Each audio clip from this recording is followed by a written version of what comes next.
नमस्कार दोस्तों। जैसा कि आप सभी ने बाबा खाटू श्याम जी के बारे में बहुत कुछ सुना होगा। तो आइए जानते हैं कि खाटू श्याम जी बाबा कौन हैं और उनके पीछे की मूल कहानी क्या है। दरअसल खाटू श्याम जी भीम के पोते और घटोत्कच के बेटे बर्बरीक हैं। इन्हीं की खाटू श्याम के रूप में पूजा की जाती है। बर्बरीक में बचपन से ही वीर और महान योद्धा के गुण थे और इन्होंने भगवान शिव को प्रसन्न कर उनसे 3 अभेद्य बाण प्राप्त किए थे। इसी कारण इन्हें 3 बाणधारी भी कहा जाता है। और खाटू श्याम जी को भगवान श्री कृष्ण के कलयुगी अवतार के रूप में भी जाना जाता है। राजस्थान के सीकर जिले में स्थित श्याम बाबा के भव्य मंदिर में दर्शन के लिए हर दिन लाखों श्रद्धालु पहुंचते हैं। मान्यता है कि बाबा श्याम सभी की मनोकामनाओं को पूरा करते हैं तथा जो व्यक्ति श्रद्धा से वहां पहुंचता है उसको फर्श से अर्श तक पहुंचाते भी हैं। ऐसा लोगों की वहां की मान्यताएं हैं। बाबा खाटू श्याम का संबंध महाभारत काल से माना जाता है। यह पांडुपुत्र भीम के पौत्र थे, जैसा कि मैं आपको बता चुकी हूँ। पौराणिक कथा के अनुसार खाटू श्याम की अपार शक्ति और क्षमता से प्रभावित होकर श्री कृष्ण ने इन्हें कलयुग में अपने नाम से पूजे जाने का वरदान दिया था।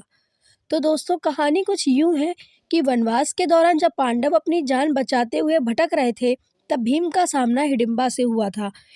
हिडिंबा ने भीम से एक पुत्र को जन्म दिया था, जिसे घटोत्कच कहा जाता था। घटोत्कच से बर्बरीक पुत्र हुआ।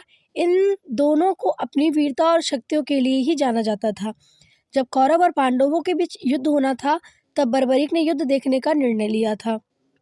तब भगवान श्री कृष्ण ने जब उनसे पूछा वो युद्ध में किसकी तरफ है, तो उन्होंने कहा कि जो पक्ष हारेगा वो उसकी ओर से लड़ेंगे। भगवान श्री कृष्ण युद्ध का परिणाम जानते थे और उन्हें डर था कि कहीं पांडवों के लिए ये खेल उल्टा ना पड़ जाए। ऐसे में भगवान श्री कृष्ण ने बर्बरीक को रोकने के लिए दान की मांग की और दान में भगवान श्री कृष्ण ने उनसे शीश मांग लिया और खाटू श्याम जी यानी कि बर्बरीक जी ने उन्हें अपना शीश दे दिया। लेकिन आखिर तक युद्ध देखने की इच्छा जाहिर की। श्री कृष्ण ने इच्छा स्वीकार करते हुए उनका सिर युद्ध वाली जगह पर एक पहाड़ी पर रख दिया। युद्ध के बाद पांडव लड़ने लगे कि युद्ध की जीत का श्रेय किसे दिया जाता है। तब बर्बरीक ने कहा कि यह जीत उन्हें भगवान श्री कृष्ण की वजह से मिली है।